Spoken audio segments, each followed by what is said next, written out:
Welcome back to another Handyman Land video. Today I'll be working in this bathroom. I'll probably be in this bathroom for several days and in the attic. We're replacing the electric that comes into this bathroom. You see his old electrical and that rusted air vent. The rusted light fixture, I already removed it, and this old shower light as well. The problem in this bathroom is that when they're showering, the steam rises. The steam has nowhere to go. The window is usually always closed. So I'll be installing an exhaust fan, perhaps in this area. We definitely will get rid of this rusted out vent cover and figure out why this light is not connected to that light, but I don't care, I'm rerunning everything anyway. And here's our light switch. This one does nothing. I believe this was to the shower light. I'm pretty sure that stopped working because corrosion. And this one is that one. So perhaps this one was to that one. So I'll be cutting out a hole, perhaps right here. Cutting out this whole area. This gots to go as well. Doors don't even close due to rust. We're building something custom here. They want to put some plants in this area. But first things first, I'm gonna cut out the holes and then I have to get in that attic as well. I've been up there numerous times and it's not an attic where you can stand up. It's an attic where you have to be on your hands and knees. And in this area where the bathroom's at, it's about 18 to 20 inches of clearance. I'm talking about you basically laying down and there's no floors. So you're laying on the beams of the house, hoping that your knee don't slip off or your foot slip off and pop a hole in the wall. Pop a hole in the ceiling. Okay, got my voltmeter connected with some alligator clips. Hit both switches. Nothing's changed. We do get a little bit of current, and that's telling me that that is disconnected and that belonged to this once upon a time switch. But what's confusing me is this is newer electric and what's in there is older electric. So somewhere in the ceiling, they're tied in together. Okay, just figured out there are two breakers connected to these wires that are here. This one here was connected to a breaker and these two were sharing the same breaker. I'm going to finish cutting out this hole out the wall. I have my hole cut out. Don't know if you can see, but it's let me turn on this light. You see in the mirror, it's stapled to the stud.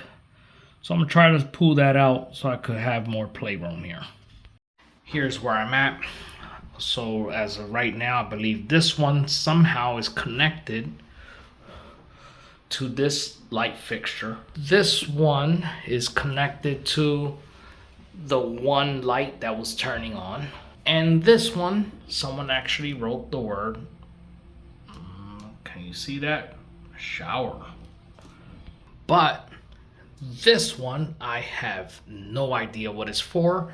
As you can see inside, it's powering something else. And it's not labeled, so I have no idea until I turn on the power and see what's not on. I did send my camera in to see whether the cable's going up or down, but I'm not able to make the turn to determine whether it's going up or down. So sometimes it's good to have one of these and sometimes you just can't do the job with it. So I'm good for here for now. All that's nice and loose, so when I'm up in the attic, I can pull it straight up out the attic and then run my new wire. But for now, I'm gonna work in this area. Okay, I said, since I'm gonna cut the drywall, let me remove the mirror out my way. Look what was behind the mirror. Yes. Yes. This was right behind the mirror. No cover. I'm assuming once upon a time the light fixture was this low and probably the mirror was in this area. Yeah. I don't know, people. And remember, this is a bathroom. So all that moisture is just, I mean, look at this. That's super corroded. That's super corroded. What do you think's happening there? Same thing. The sad thing is, I know the homeowner that used to live in this property was not a handyman in any shape or form. He said, I don't know how to do anything. I'm pretty sure he paid someone, and that's the work that they did. Wow. The good thing is that I have 2 breakers off, and this has no power.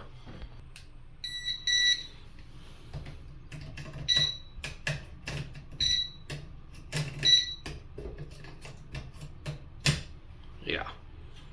For me to better understand where all the wiring's going, because there's other wires in there, I don't know. I'm going to just cut a pretty big size hole out of this wall.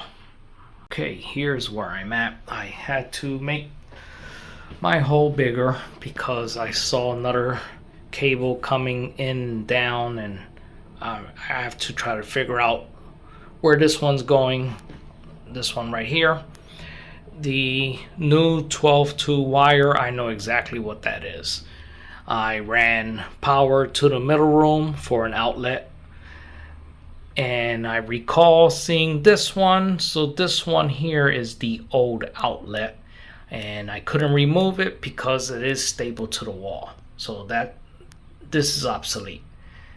This one I have no idea. It is connected to this box here. Then this one, I think I know what that might be. When they wanted to run new wiring over here, or new lighting, I'm assuming that's why they were running new wiring, they tied into here. And how they did that was they had removed the mirror that was here, came downward because they see that the 4-inch line is here, so they knew there was an opening there, and they ran it down, ran it behind the mirror, and tied into this box. I honestly believe that's what it might be, but we'll figure that out. As for now, what I'm going to do is just clean up my mess, and to be continued. It's the next day, and I'm getting ready to go up in the attic. And just to show you, to get in the attic, we have to take everything out of the closet, and that's our entrance. It's a very tight squeeze to get up there and get your tools up there. It ain't easy, but I can manage. So let's turn on our attic light, lift our panel.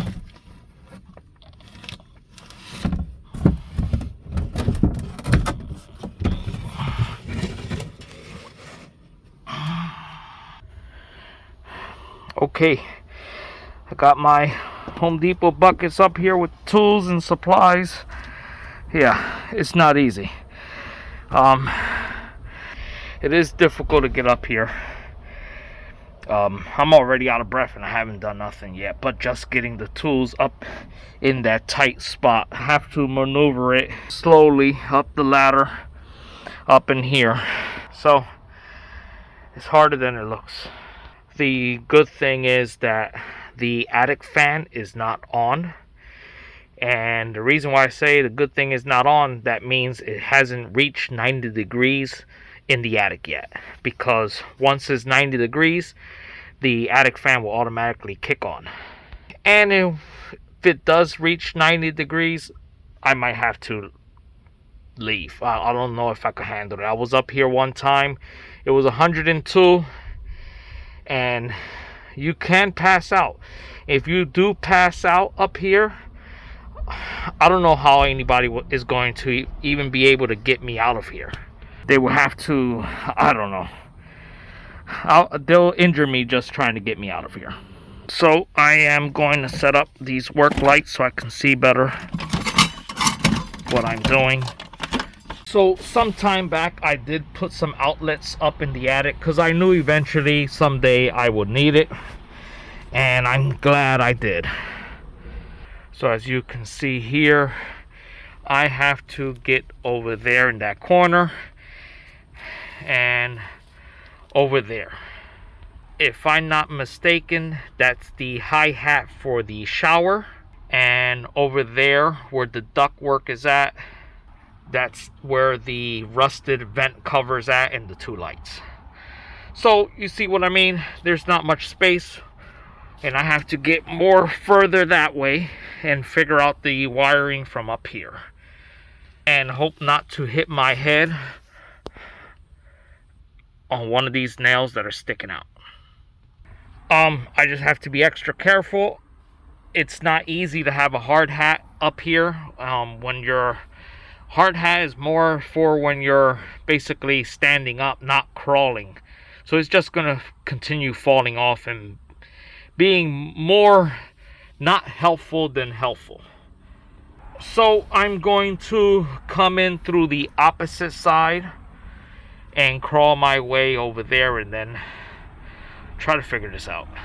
Okay, I'm getting ready to crawl through there, trying not to step on the PVC from the AC, and crawl my way through that gap right there.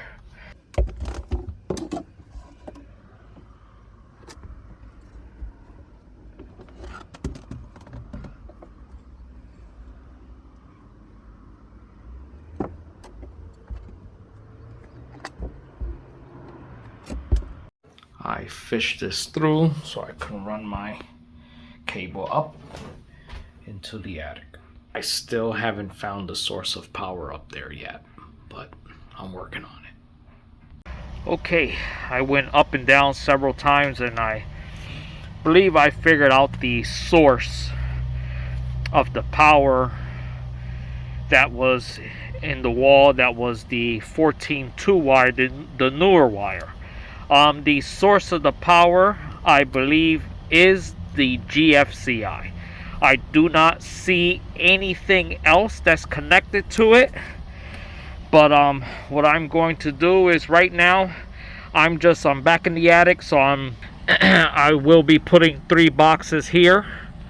This one's for the vanity light. The other one's going to be either for the exhaust fan, and the third one will be for the light that's above the shower.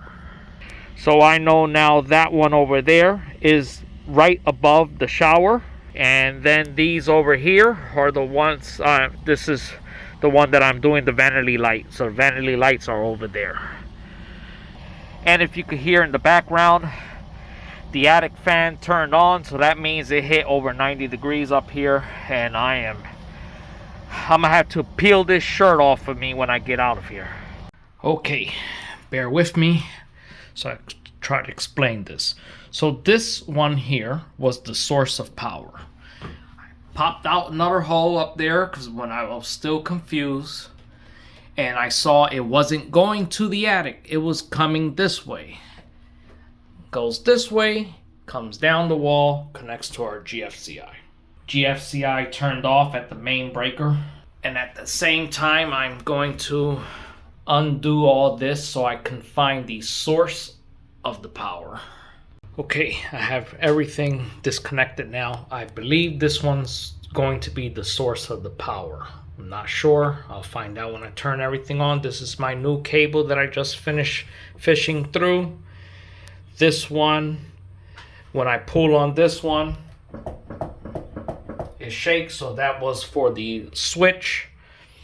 And this one, I believe, is to the bedroom on the opposite side, which was an outlet that's already been removed. Same thing for this one. This one here is a ground. I don't know what this is grounding. I'll have to try to figure that out. And this one here, when I pull on it, that one shakes. That one is connected to this light. And this was my temporary USB light bulb that we were using last night, which is connected to a power supply. Just want to show you something with the voltage detector. Sometimes it will pick up something. Hear the beep. But there's nothing there. There is no voltage. I have these connected to my voltmeter. As you can see, it's nothing. Move my leads over.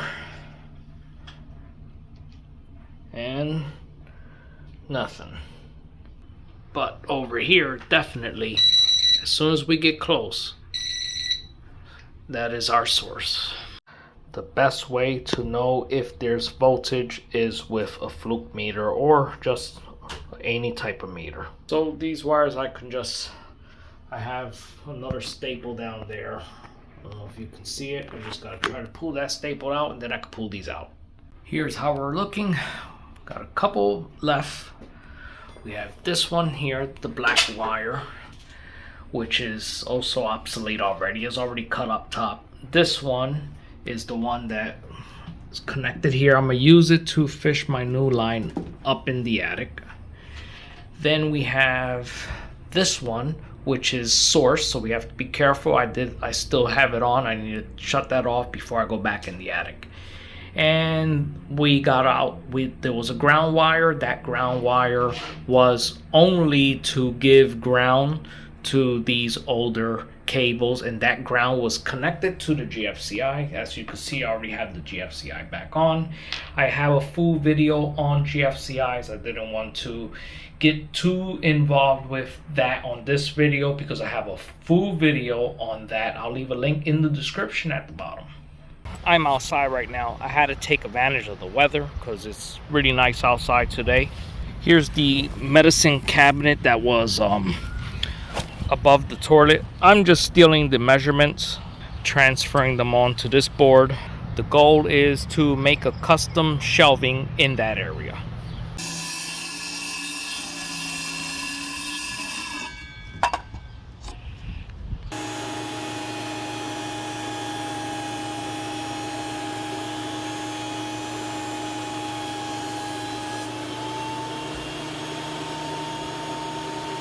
This is just going to be like the insert to go in the wall, because the actual shelf is going to be this right here. I had already removed the bark, but yeah, we'll be running this also through the joiner. Have all my 4 pieces cut out, perfect size. Going to glue it, then nail it.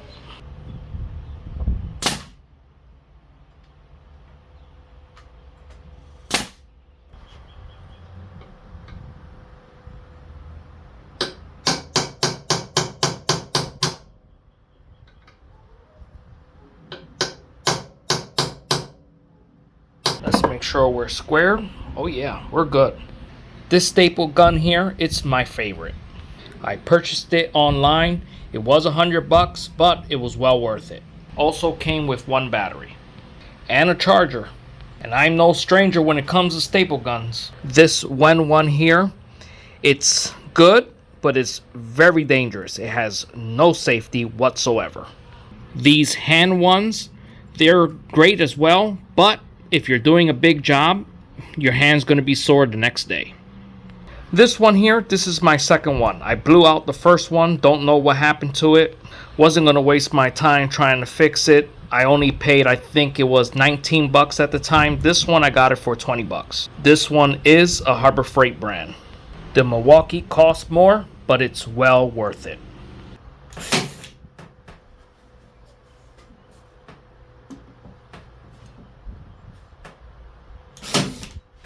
This arrow indication lets you know where the staple's gonna land.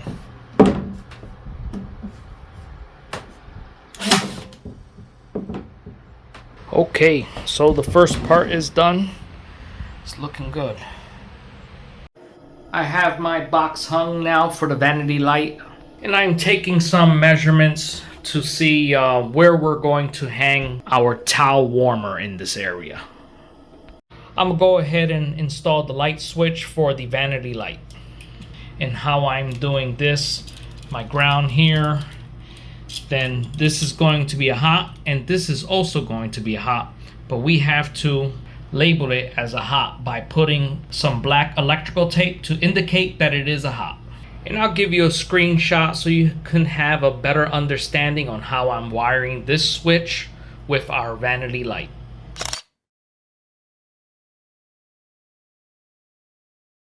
For those of you that want to see, this is how I wired it up. And now I'm gonna wrap some electrical tape and tuck it in our box. Another thing I want to point out, whoever was the last person, or whoever was the person that nailed this to the stud, they did a pretty bad job. See how far in it is? Your box should be flush. So the older outlets were there, didn't look like they were sunk in, but it is what it is for now. But just make sure that you mount your gang box the proper way. It's time to cover this hole up.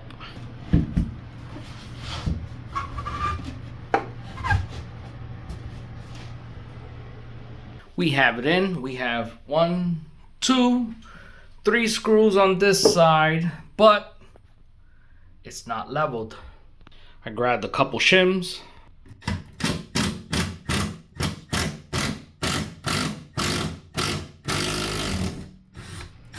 Okay. So let's shim it. Get that off. Slide it in there.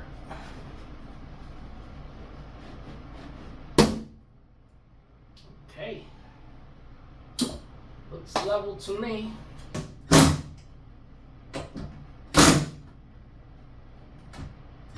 We are leveled. Nice. Try to get in here.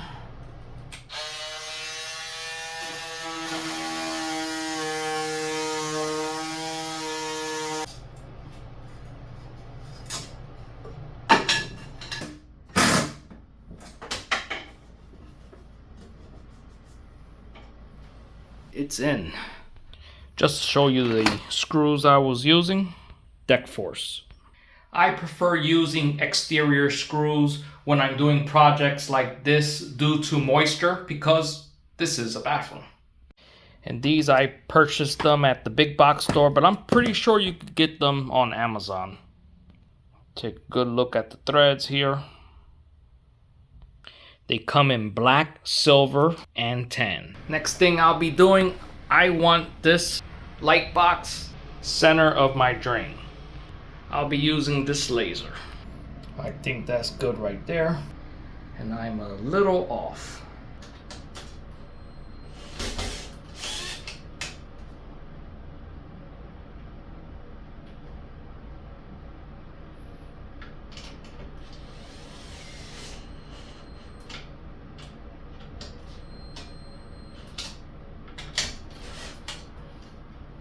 And that's on the money. I'm getting ready now to pop out a hole for the towel warmer. And before you make any holes to run new wire just for the towel warmer, just make sure that you have space in your area, that you got the right dimensions for the towel warmer that you have chosen. Have my vacuum plugged in and taped. I'm trying to minimize as much dust as possible.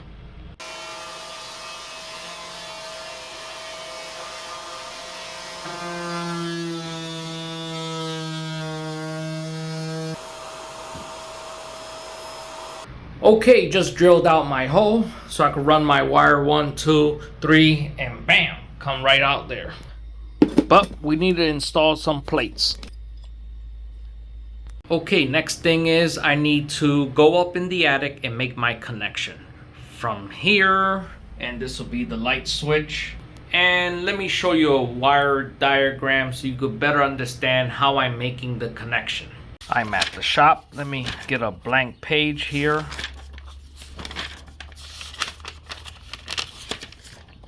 Wait a minute. Okay. So I don't have the proper color, so we'll use this blue as our neutral, this pink as a hot, and this green as our ground. So this will be our source of power. So this will be our source where the power is coming from. And this will be our light bulb. This is our light. And in this corner, let's draw our switch. We have our switch, and this is just our switch box. From our source, we're going to have a neutral and a ground and a hot. So we have our neutral, ground, and hot wire. Then we're going to run our cable to our box, which our ground will come and tie in to there, to the ground on our switch. Then our neutral will run to this side of the switch, and our hot, we're going to run it to this side of the switch. Now typically you will tie your neutrals together and not connect your neutral to your switch, but in this case we will be using the neutral as a hot. So on your neutral, just make sure that you do put some black electrical tape on your wire to indicate that it is a hot.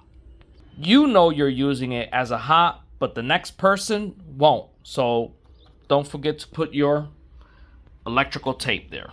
Now we're going to make our connection, and this is where the magic happens to make this light switch turn on this light. Our hot. So our hot that's coming from the switch goes to the bulb. Our neutral coming from the switch that we're using as a hot connects to the hot coming from your source. So I should say the white wire that's coming from your switch connects to your source. Make sure you labeled it on the other side as well as a hot. Put your electrical tape there. And our ground that's coming from the switch, connect it. Draw a little wire nut, and that's, you connect your ground to your ground. So that's how you make your connection. So what I'm doing, I already have the wire coming down into this box. Now I already have my other wire, 14-2 wire, coming into this box for my light. What I need to do today is run my source to another box. I'll probably use that one. Connect this to the beam and make this connection inside this box. I hope you understood that. I hope I didn't make it too confusing. But just remember, our white wire is being used as a hot in this diagram. So I'm gonna go ahead and give you a screenshot.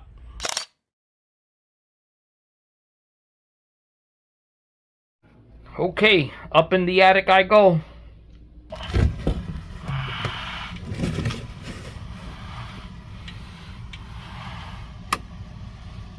Okay, I have my source coming into my box. I have all my connections. If you see here, that's a hot. I labeled it. There you go. Take a good look. So then you got your switch and your light. Label everything, and it makes life so much easier when you're up here trying to wire and make your connections.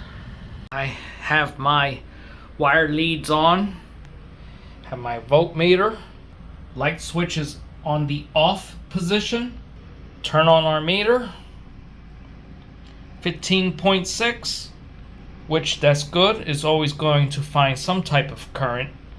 Turn on our switch. There we have it, 119. volts. So we have 119 volts. That means we're powered up. Let's put a light bulb. Turn it off. Made my connections with some wiggle nuts.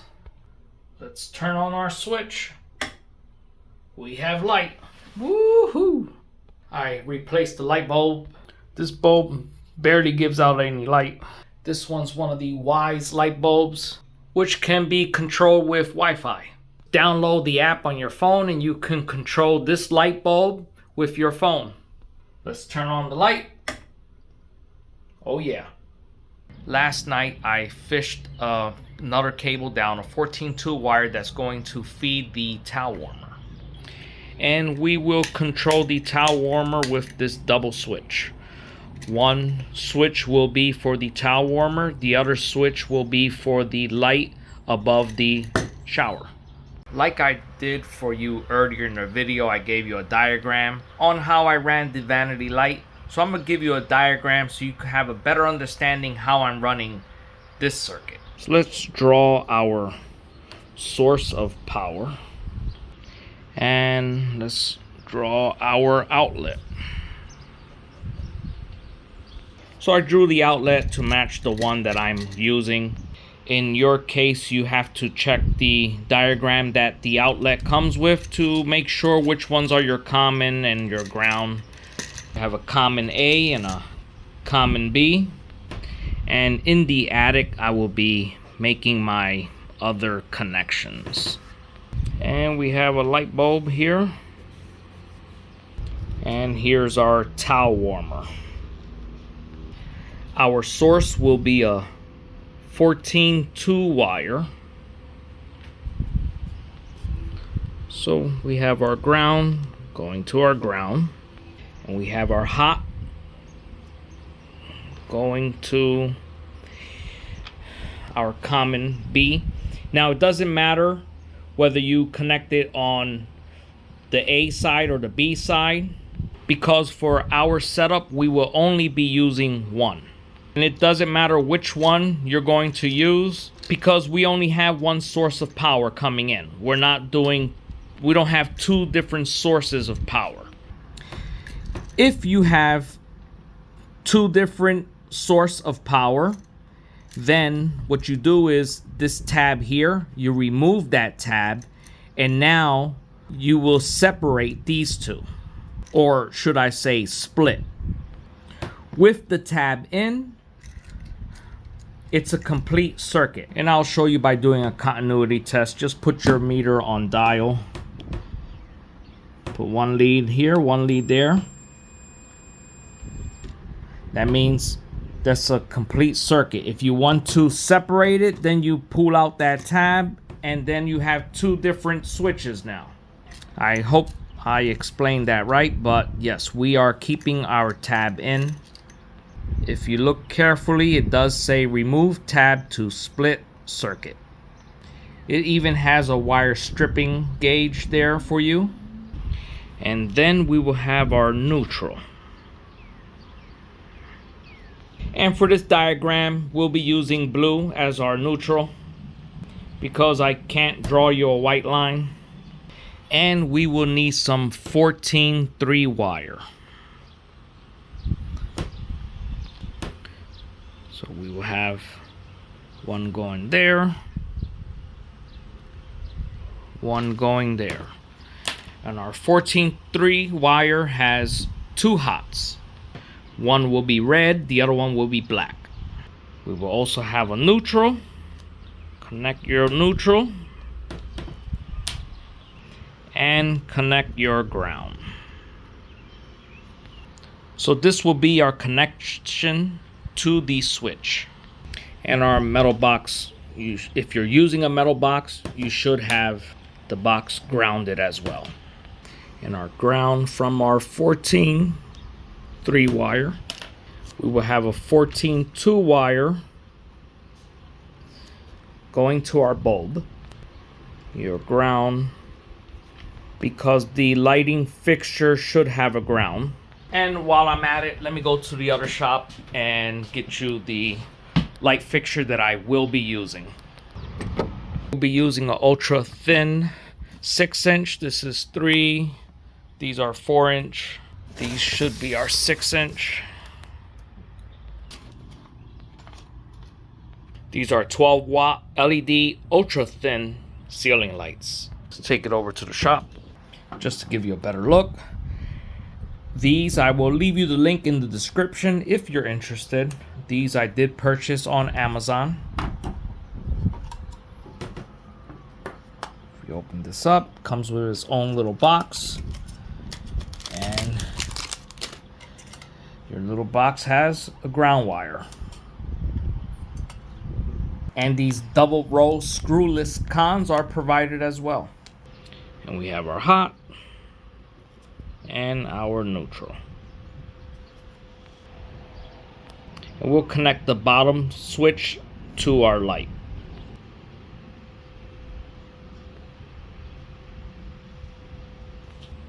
And our neutral, I'm drawing it out of the box just for space. So we have now this hot connecting to our bulb, the neutral connecting to neutral, and our ground connecting to ground. Now for our other hot wire, we'll be connecting it to a wire nut as well. So you with me so far? We have our switch wired up, and we have now our bulb wired up. Let's not forget our ground. 14-2 wire to the switch, 14-3 wire to our box in the attic, 14-2 wire to our bulb. Now for our towel warmer, will also be a 14-2 wire. And our towel warmer should come with the ground. We connect the grounds. Connect your 14-2 wire to the ground of the towel warmer. Connect your neutral and your hot. Connect your ground, your neutral, and your black wire from the 14-2 wire connects to your red wire. That's from your 14-3 wire. So I want to go up in the attic and fish my 14-2 wire and my 14-3 wire down. But I'm not sure how long I could take being in that attic today, because yesterday it was brutal. But what I will be hanging today in the attic is one of these thermometers. I think I'll be hanging this one. I do have one on the shop, as you can see. It's not too hot in here today. Put this one back. I chose this one because it's big enough so when I do peek my head up into the attic, I can see what's the temperature up there. And this is why electricians, they charge a lot of money, but you can't be mad at them, because it's not easy when working in a tight spot like the attic that I'm working in. That's not an attic that you could really just walk back and forth or even make a bedroom or storage room up there. It's just too small, too tight. This is a rancher. So when electricians see that type of attic and the access is through a closet way, the price just went up. Believe me, the price went up. Even though in this house we do have an attic fan, but it doesn't matter. It is just so hot up there. After this project, I think I'll be installing another attic fan on the opposite side of the house as well. Because yesterday when I came out of there drenched, soaking wet. I had to peel the shirt off of me. I'm back in the attic, and I just ran the light that goes, well, the cable that goes above the shower, which is that one right there. And then the other one coming out from the bottom, that's the towel warmer. Right now, what I'm getting ready to do is fish down my 14-3 wire. First things first, you want to connect your ground. Go ahead and connect both your neutrals together. And the black wire from your source, connect it. And then you're going to have 2 wires left. red one and a black one that's from your 14-3 wire. And it really doesn't matter which one you're gonna connect it to. If you want to control your towel warmer with the bottom button, then you connect it to the bottom button. And then if let's say you connect the red there, then when you're back in the attic or where you're making all your tie-ins, just make sure that that red wire, you connect it to the black wire from your towel warmer. There you have it. That's how I have it. I'm gonna control the towel warmer with the bottom switch. In my diagram, I have the red wire at the top. Don't worry, it's the same thing. It doesn't matter. It all depends on where you want to control it from. And this one that we are not using, just make sure you screw that one all the way in. So now that's left, I'm going to wrap in electrical tape because that's how I like to do it. I know some people don't do that, but I prefer to do it. And then I'm gonna tuck everything back in. Just to give you a little idea how hot it is up here. Oh yeah. So I'm gonna have to stop what I'm doing because I feel a little shaky as well. So I got most of the wires in. The only one I need is the source, and also to connect my cable to this box, which this plugs into the 6-inch ultra LED light. I'm back in the attic. I'm in a tight spot, as you can see, and I gotta crawl over there, release that hi-hat, and then I'm going to tie a extension cord to it and drop it slowly into the tub because I don't have no help. As you can see, it's very tight here, and I'm wiring up. Well, I already wired it up. I tied it in. It's just close it up. Then when I know exactly where I want this box, there are some screw holes there.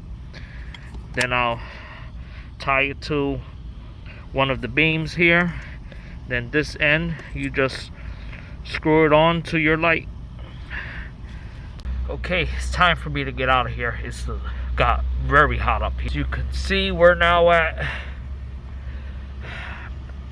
past 100. And the last thing I'm going to do is pass out up here, because as you can see, I don't know how they will get me out of here. They will have to drop me down there. Yeah, not today. I'm done for the day. It's the next day. Putting my hand over the headlamp so it doesn't mess up the camera, but stuck my head up in here and it's already, what's that, 109. So yeah, I won't be up here too long. I'm just trying to make some of these connections today. Let's see how long I can stay up here.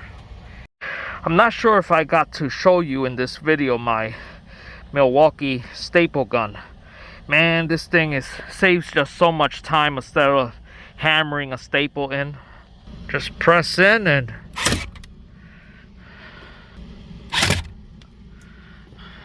saves a lot of time. So what I want to tie in is my source and my switch, which is the 14-2. This is why I label everything, because once you're up here, it gets confusing if you haven't labeled each one. So that's the switch towel warmer. That's my 14-2 wire, which will be this center one. So these two here need to get connected. So I have my switch and my source connected, and all my grounds, I just went ahead and connect them now. You can go ahead and connect all your neutrals. So what you should have left over are 2 wires. That's from your 14-3, one from the towel warmer and one from your light. So this one here is my towel warmer, which I have it labeled towel warmer, and I want to connect it with the red one. And then these two, I'll connect these because I have the red wire connected to the bottom of the switch, which I want the bottom of the switch to connect the towel warmer. So I'm gonna just go ahead and wiggle nut these together, and I'm done.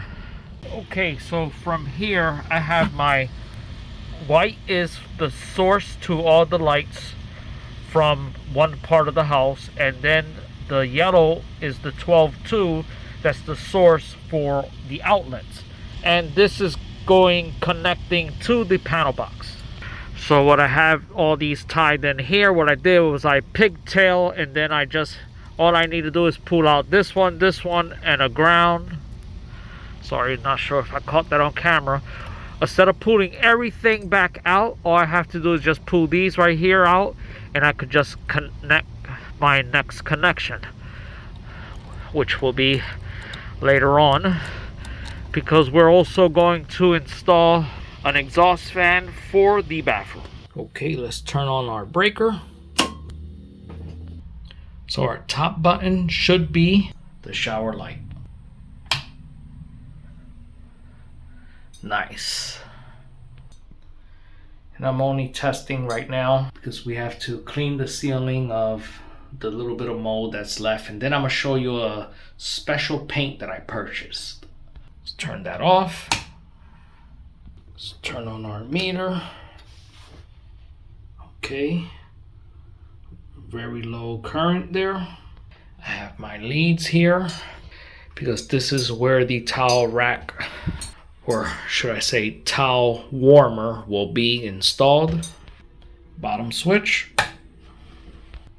and we have 119 volts. Everything's wired correct.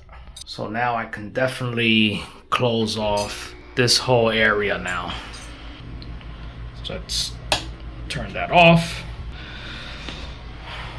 So what I'll be doing, I'll just wire nut this, tuck it back in the wall until we're ready for our towel warmer.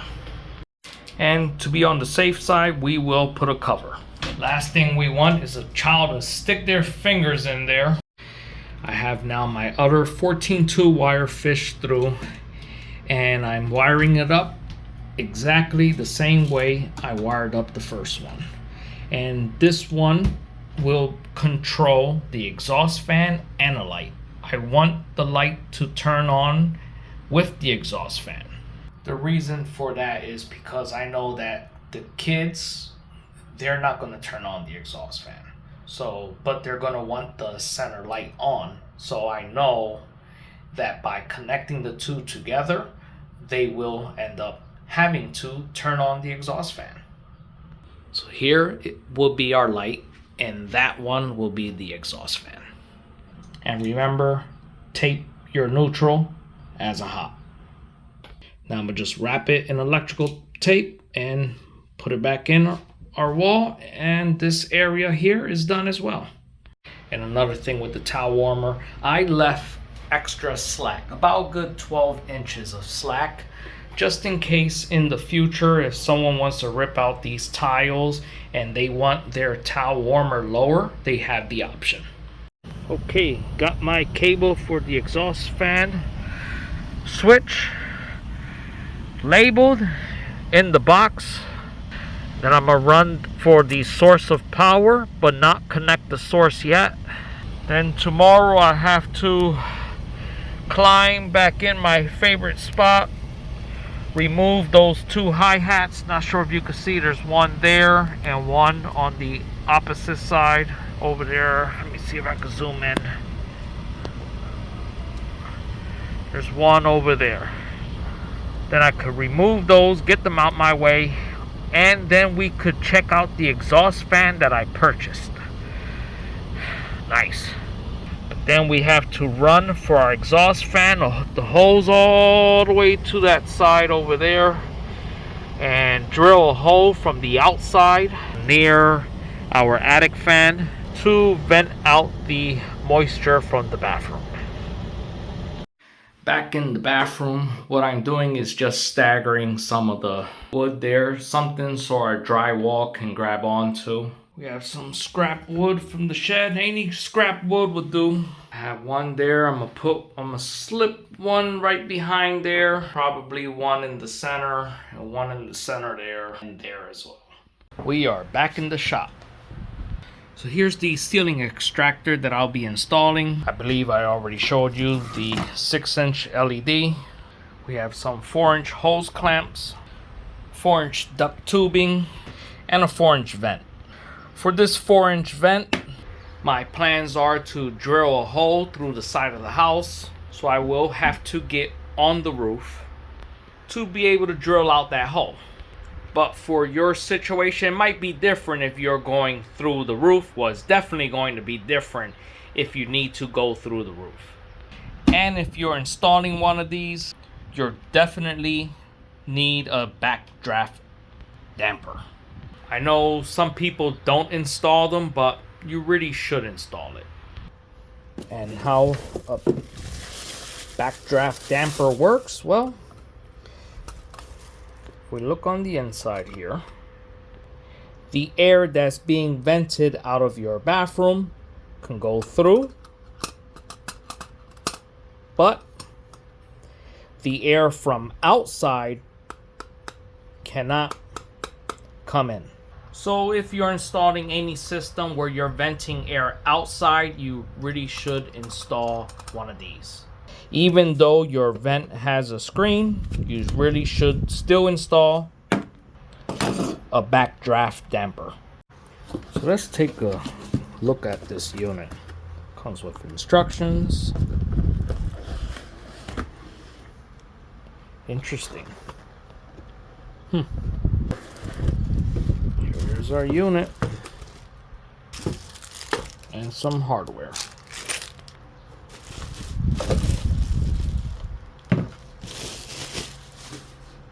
I went ahead and I just pulled the cover off. You see, and how the cover holds in, just with these springs here. And what you do is just squeeze them right into these slits, and it pops right back in. Now, when you place the order, you have the option: do you want the square looking LED or the round circle looking LED? Well, since I'm going with the round ultra thin LEDs, let me take this off here. See? It's almost identical to the ones that I'm installing. Exactly the same size, almost identical. Once they're on the ceiling, you can't tell the difference. And that's why I went with the round style. They do provide you some instructions, but if you're not an electrician, this can be a little confusing if you don't understand these diagrams. So these cables here are for your fan, and this here is for your LED light. Brown, you connect it to your live, or should I say hot.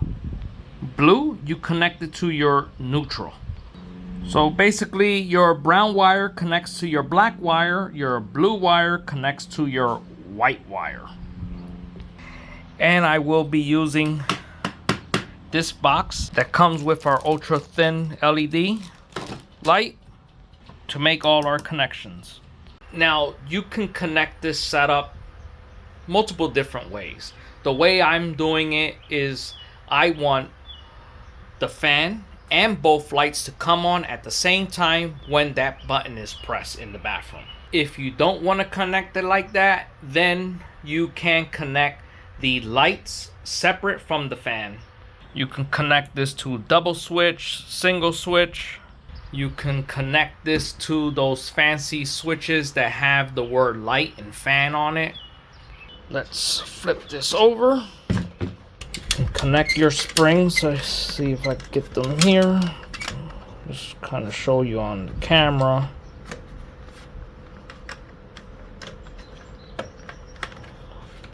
Get the other one in there, like so. Okay. Now, for your light, what you do is you make your connection with your cable. Oh, it disappeared on me.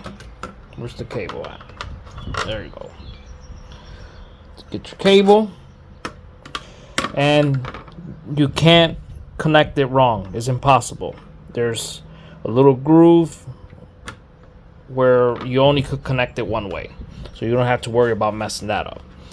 And then here, these clips that are spring loaded, one goes there and the other one goes on the opposite side. Then you press in. There you go. It's very simple. And it sucks the air through the sides all the way around. And that's how I'll be installing these 3 pieces here on one switch. Now this duct tubing here, I also made this purchase on Amazon, and it's 25 feet, so I believe that's enough. Oh, I didn't know it comes with clamps. And the reason why I made this purchase is this has 4 layers, which would be perfect for what we want it for. Actually, it's probably overkill, but that's okay.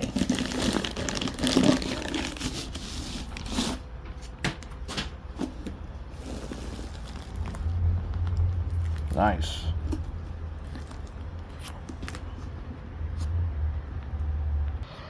Now how I'll be making these connections, I'm gonna show you here because once I'm in the attic, I'm not sure if I'll be able to really show up there. But what I'll do is I'll run my line, see how far I can make it with it. Then I'm gonna cut my line, install this, put a clamp, which are one of these I'll be using. Then the other piece that I cut off, I'll clamp it here, put the other piece in between these two, and that's how I'll make my connection. Just to give you a better look of the clamp that I purchased. Pretty simple. Just turn, makes life easier. Or you could use these clamps that your tubing came with. If you're interested, I'll leave links in the description of all these items here. Anything that you'll be seeing on this video, I'm not affiliated by none of these companies. They are not sponsors in any way whatsoever. I purchased all this with my own money. I'm not sure if I showed you this product. This is the 6-inch air vent that I'll be installing throughout the entire house. I'm getting rid of those old metal rusty ones that are up there. It's basically simple. Just push in and turn. Well, this way you'll turn. Then these little fins here will go inside your ductwork and hold on. It's very simple. So for the winter time, you close it, and for the summertime, you open it. Now you'll get your central air coming into the house. Now I was taking some measurements, and due to the length of the cables that are connected to these devices, I won't be able to place this inside this box here that goes to my ultra thin light. So since the cable length isn't long enough to reach the other light, I'm going to have to install one of these, but I'm going to put a ground screw. Now these ground screws here, I purchased this on, I believe it was eBay or Amazon, not sure. Years ago, I think it was like 500 for, I don't know, $8, and I still have some. And purchase them online. Don't go to the big box store because you get almost nothing for your money. So you just go ahead and get some copper wire from either your 14-2 or 12-2 cable. It doesn't matter. You're only grounding the box.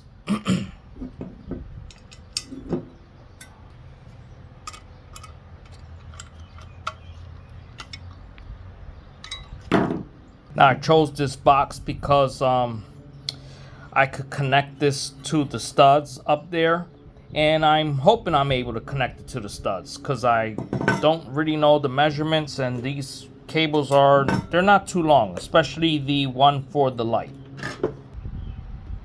Just prep the box. We're gonna have power in, power out, and our ground screw is in there. So I was just looking. I don't understand why they made this cable so short. So I was thinking maybe because they probably figure you could just make the connection in here, which you can, but then they use like some type of crimp fitting instead of like a Wago nut or a regular wire nut, and it's crimped, so I will have to cut those wires and make them even shorter than what they are now. So I'm not going to do that, but it would have been cool because they didn't give you much slack here to just make the connection right here, but that's not the case. So we're just going to make the connection like so, and then bring it on into our box, and hopefully I have enough slack to tie this junction box up there. So I'm gonna just go ahead and connect our neutrals first.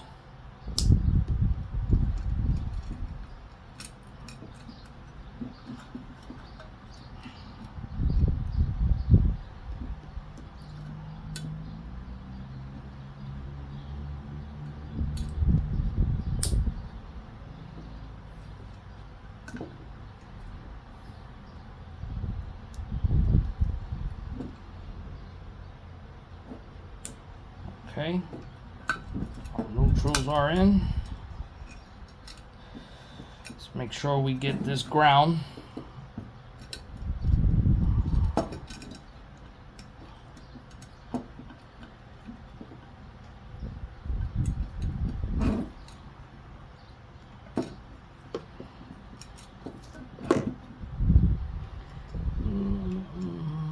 A little tricky because it's not much slack here, but it's doable. Okay, let's push our grounds in. Let's see what we have. Let's make sure I got them all. 1, 2, 3. Yes, 3 grounds, because your LED doesn't have a ground there. It's just the hot and neutral. So now let's connect our hots, or our line, or live, however you want to call it. I know in some countries they say live and line, and for ground they call it earth. As long as you're connecting the right one, that's all that matters. Sorry if you're probably just seeing my hands in the way here.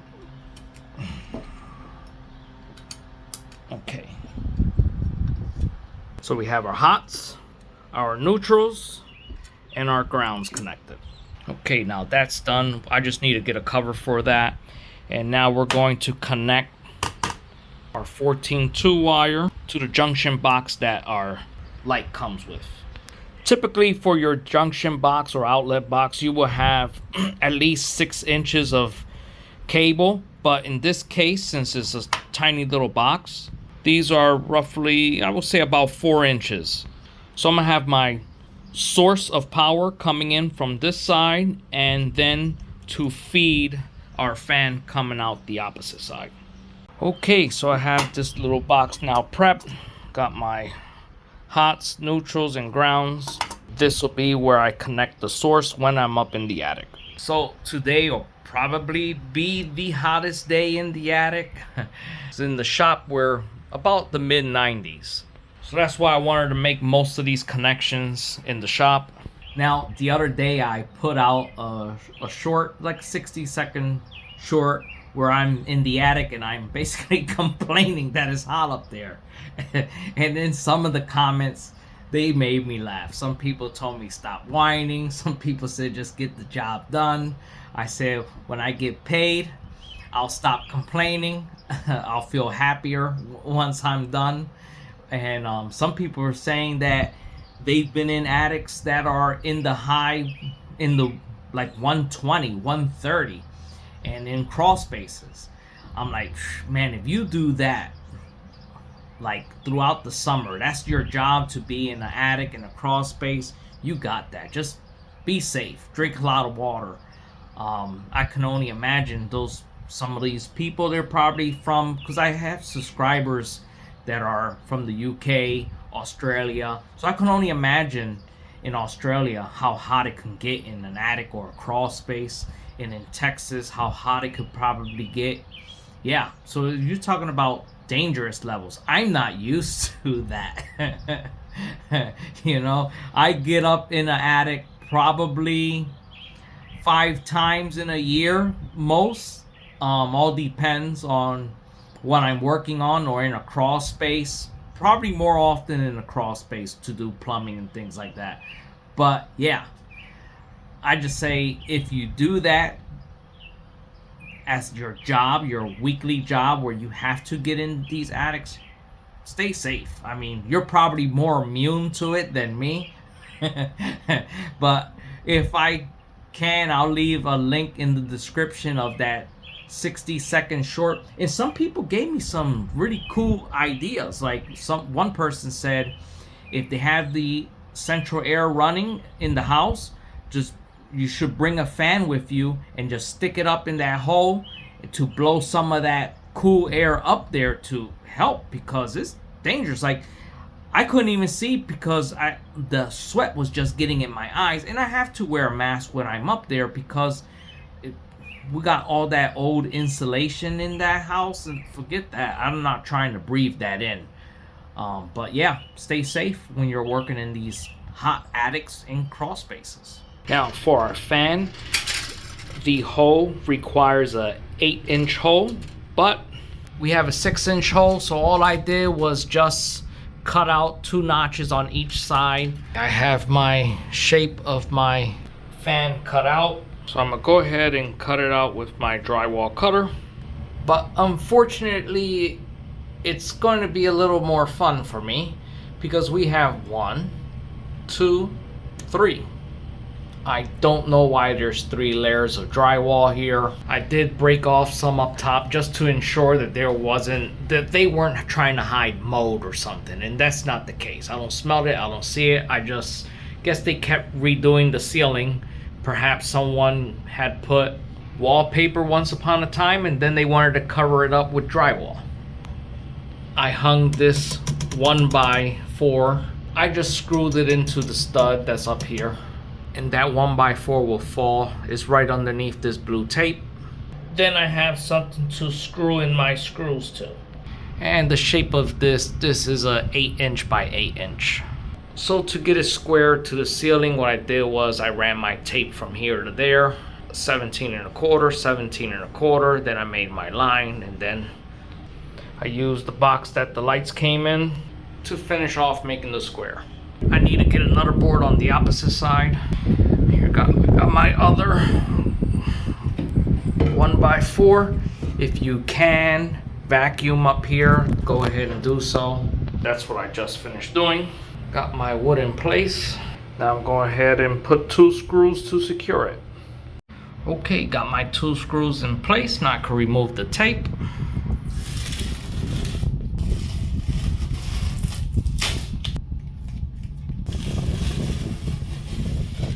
Unfortunately, the screws that the extractor fan came with, I can't use them because of the 3 layers of drywall. I need something basically twice the size. This isn't a pan head, but hopefully I can find something in the shop. The only thing I have is from my pocket hole kit, so this will have to do. Those pocket hole screws worked out great, perfect length and all. Once I'm done up in the attic, I have to repair the ceiling because unfortunately whoever made the hole the first time wasn't measuring right. Unfortunately, I don't have any more of these single metal box covers, so I placed the order at Lowe's and it's ready. I'm just gonna go pick it up and come right back because I would like to make it be the last time that I have to travel into this area in the attic. Okay, attic fan is in and I started connecting the tube. Have the tube running over there up to there temporary, and then I will have to climb the roof and make the other connections and drill a 4-inch hole from the outside to be able to make my other connections. But it's a good feeling, people. I'm getting there. I have this box labeled as well. All I have to do is now connect my source, which is here, to the junction box here. I'm getting ready to go back up in the attic. I'm trying to figure out exactly where it is I'm going to cut out my 4-inch hole. I'll be taking a tape measure and a square for this. The square will be to help me find my pivot point, because that part of the house is an A-frame and I need to place it a little bit on an angle from the attic fan that's up there. Hopefully when I'm up there I can show you, but it'll probably be difficult because I have nowhere to set the camera. Yeah, I'm up here now and it's close to 120 up here. Okay, so I step back so you can see from the center of my attic fan, 3 feet across with a pivot point of 25, and I should come out in between these 2 studs. At least that's the goal. It's the next morning and I'm getting ready to install my 4-inch vent soffit. And this does come with a vent screen inside, if you can see that, to prevent, you know, bugs, flies, and any little critters to get in. And before you drill your hole, make sure that you got the right size hole saw. And for the outer, what I'll be using is this caulk here. This is a quick dry interior exterior, paintable in 20 minutes. We don't care about the painting, we just care that it's an all-purpose caulk. And this is a 55-year guarantee. If someone knows something that's better than this, leave it in the comment. I'm curious. Okay, I'm up on the roof and I'm taking my measurement from my vent there over at 3 feet. Marked it. My hole puncher there at 25 degrees. So that should be my spot, I hope. So if you're doing this, you're doing it at your own risk. And I'm up here without a harness, and I'm on an A-frame room, so you just have to be very careful because you can slip. And while I'm up here, I can tell that my solar panels, I should get ready to start cleaning them. But that'll be another video and I'll show you that as well. I have my drill ready. I'm gonna drill out this hole. I can't record while I'm doing it because there's nowhere to set the camera, but I'll show you when I'm done. Got my hole cut out and it cut like butter. It's good to bring a bag with you up here for any debris. I don't want this going down my gutter. So what I'll do is I'll caulk here, caulk all around, then squeeze it all the way in. So you can see you have these fins here, so you'll start like in an angle and then you'll turn and pop it in. Let me do that again. So I have the camera too close maybe. So what you do is you get it in there. Because of the fins, you'll turn and you pop it in. Got the caulk ready all over here. You don't have to be cute about it. Okay, it's in there. You clean up any excess. Okay, it's nice and cleaned up. I'm done up here. Now to get down. While I was at it, I just removed some of the old caulk that was already falling apart and replaced it. Okay, just taking a little view. There goes my chickens.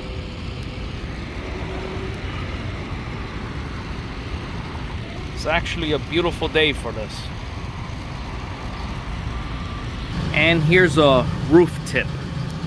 If you're working on a roof and you have your hammer, your drill, your cell phone, whatever that's rolling or sliding off the roof, let it go. Don't go for it. That's how a lot of people every year end up getting injured falling off a roof because they went for that tool. Let it go. Let it fall off the roof and just pray that it doesn't hit somebody in the head. Next step I'll be doing is connecting our damper. So I'll need that. 2 of these. Actually, 3 of those. A utility knife, and just in case, I'll take some Tim snips up there with me.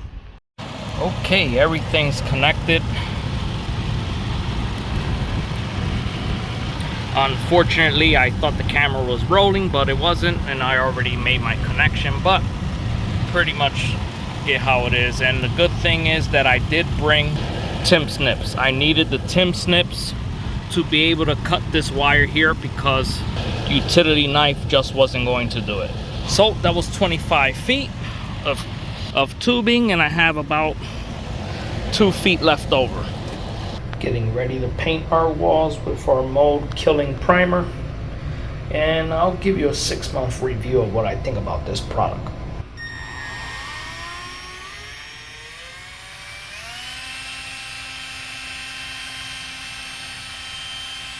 Back to the towel warmer. I don't know if you remember, I did mention that these were the wrong size threads on the screws that their plate brought. So what I'm gonna do, I'm just going to steal the screws from my cover plate here, and I'm thinking of painting them black and then just install them and use these instead. I still have some of this flat black that I was using on another project. I think it's pretty much the same color. So I'm gonna go ahead and just paint these heads black right now so they could be ready when I'm ready for mounting this towel warmer.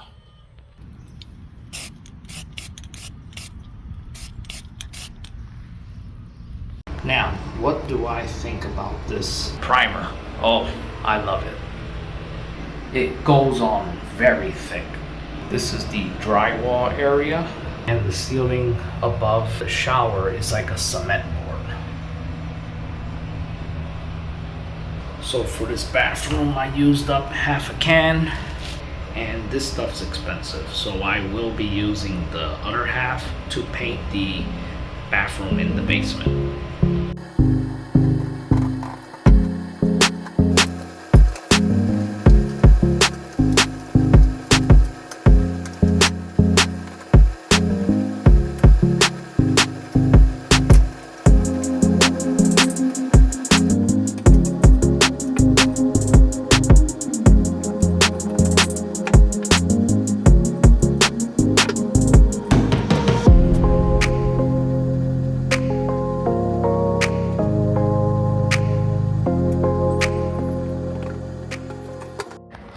These 3 now installed. Woo!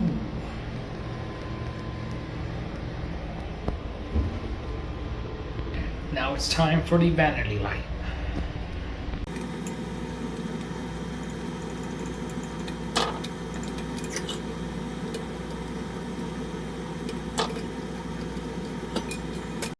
Once you have your bracket hung, just get your level and ensure that it's leveled.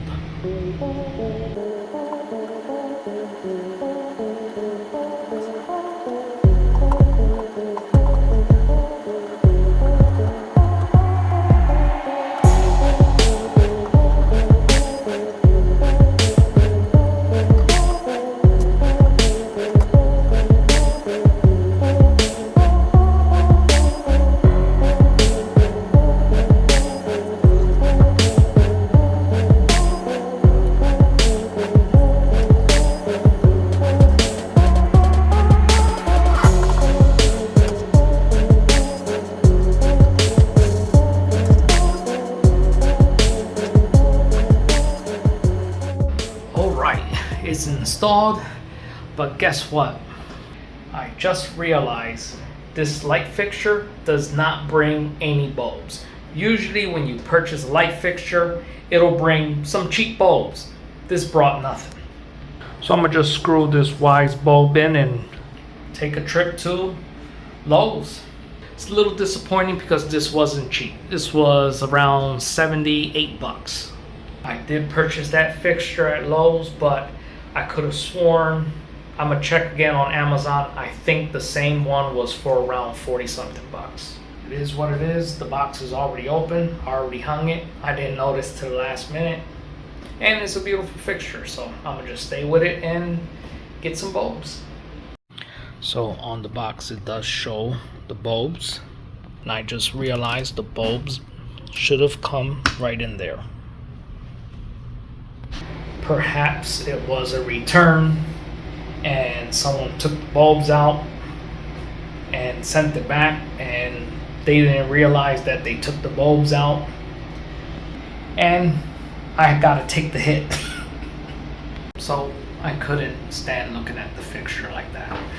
I had to go get bulbs, and they're not cheap, people. So to purchase the 4 bulbs, it came out a little over 25 bucks. These are daylight and they're using only 5.5 watts. So now the total price for fixture and bulbs, 100 bucks. Sucks.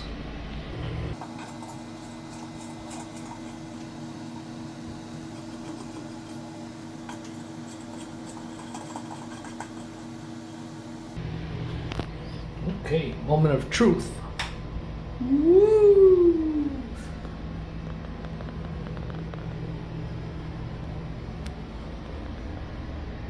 Now to install our cover. Now, in the beginning of the video, I had said that whoever installed this junction box installed it too deep in.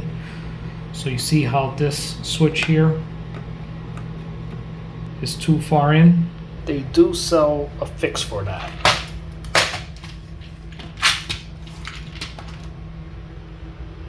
So what we'll do, we'll remove this screw and put these spacers. Well, at least I believe that's what they're called.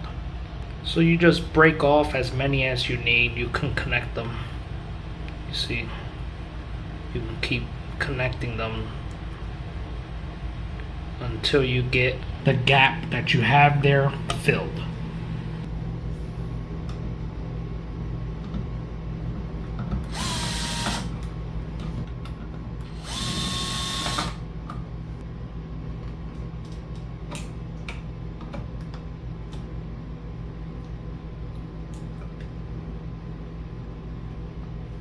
That's it.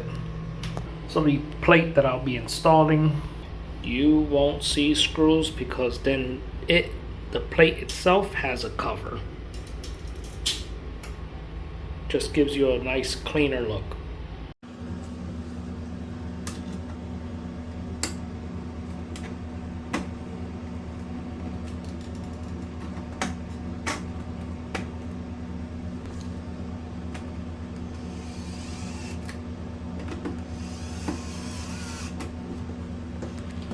Okay, if you look at these little tabs here, your face plate has a groove for them.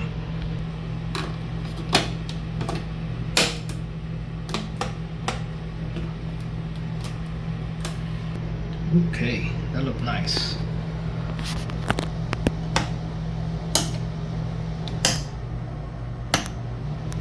Now what's next is I'm going to unbox a mirror that I purchased that should match our towel warmer. Time to install our metal frame mirror. Might need this again. Okay, so let me start cutting this box open here. Let me zoom out here a little bit so you can see better.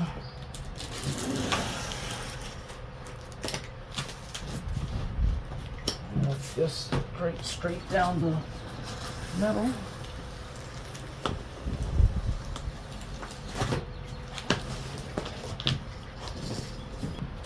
Okay, have our instructions here.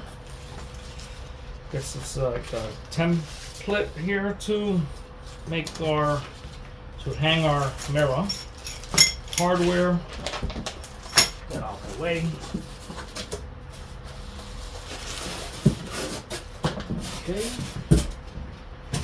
and I'll leave the link in the description of this mirror, and this way you have an idea of what you'll be purchasing if you make this purchase.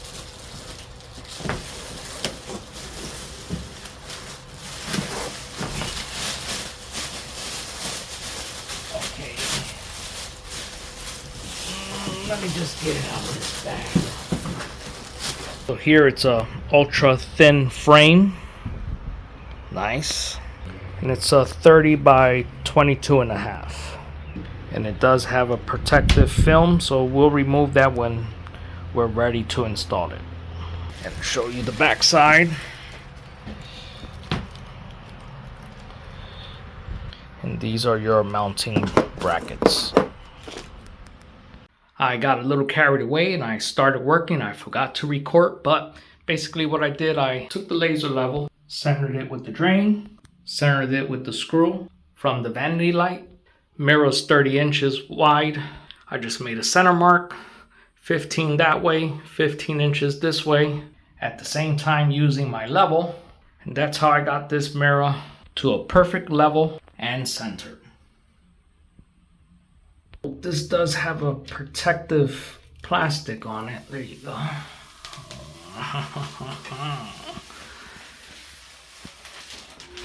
Then with these crock cloths, any pencil marking, you can wipe it right off.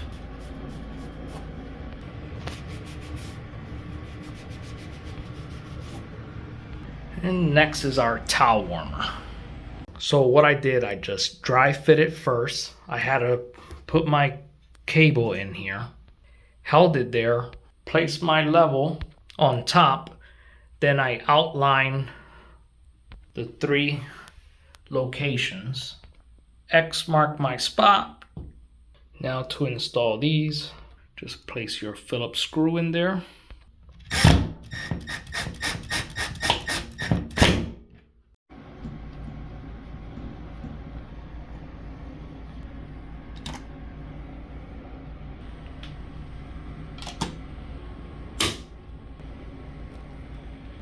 That's looking better now. It's matching this one. It's the next day, and here I have 3 live edge pieces here. So what I'm going to do is cut them down to size. So I just took some measurement just to get an idea how much wood I'm going to need. I was hoping to get 2 pieces out of this one, but it's split and time is ticking. I have another project that I need to get to. So as for now, I'm just going to take my measurements, cut them down to size, so I could just fit them in place. I have all 3 now cut down to size. This one is the first one I made, and I'll be using this like a template. As you can see. Well, I'm almost done. Excuse me for my mess here. But I have this one already cut down to the proper size and it fits perfect. This is the center shelf. This one's cut and it fits. I got one more to go, which is the top shelf, but I need to route out this whole area, basically just like this. And this one is for someone else. They wanted a custom floating shelf. As you can see, I already started filling in all the cracks. Then everything will be passed through the joiner. Then I'll just change the head of the sander and put this 2-inch on there. And that'll be for this live edge here to get it nice and smoothed out.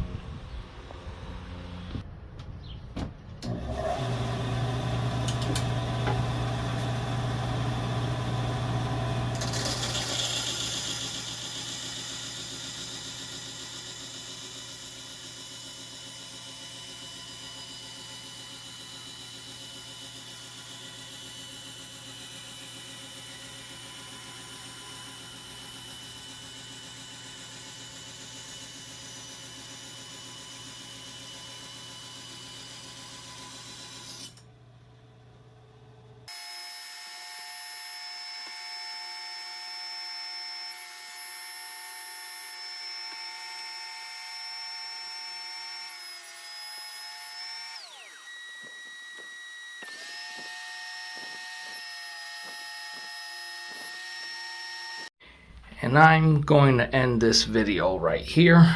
Just get one final look of our towel rack. It's been 3 weeks now. And this towel rack has been working amazing. The lights and the mirror, we love it.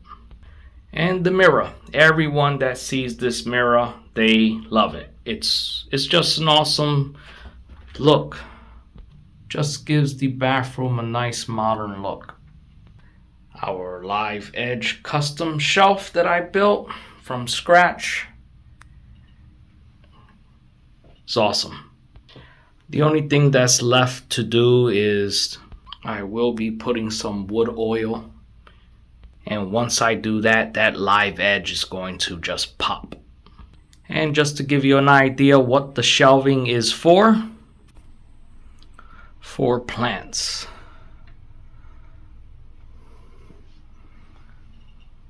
You have the beautiful live edge wood with the nice green leaves. It just basically gives this bathroom a lot more character. Well, there you have it. That's the end of this video. This is actually a part 1 to this. Part 2 will be when we do the custom vanity. As for now, what the goal was to get all new electric in the bathroom and build that custom shelf that you saw. The next video will be on the custom vanity. It's gonna be something like a salon style vanity, but stay tuned, that'll be part 2. I hope this video helps someone out there or give you ideas of what you might want to do with your bathroom. Thank you for watching. Like and subscribe, hit that bell icon. My name's Martin and you just finished watching Handyman Land. You have yourself a good one. Okay, I just had a turkey vulture on my property and it was eating a dead crow. Not gonna give you a close-up because it's pretty nasty. I just want to share with you guys, if you don't know, keep your distance from turkey vultures or any vultures because their defense mechanism, when they feel cornered or threatened, they will vomit at you. And they could vomit up to 8 feet. Yeah, that's pretty nasty. And they're also known to carry salmonella. They are cool, creepy looking creatures, but keep your distance. I'm gonna go ahead and bury this crow because I do not want my hens picking at it. That's my outdoor safety tip for the day. Subscribe.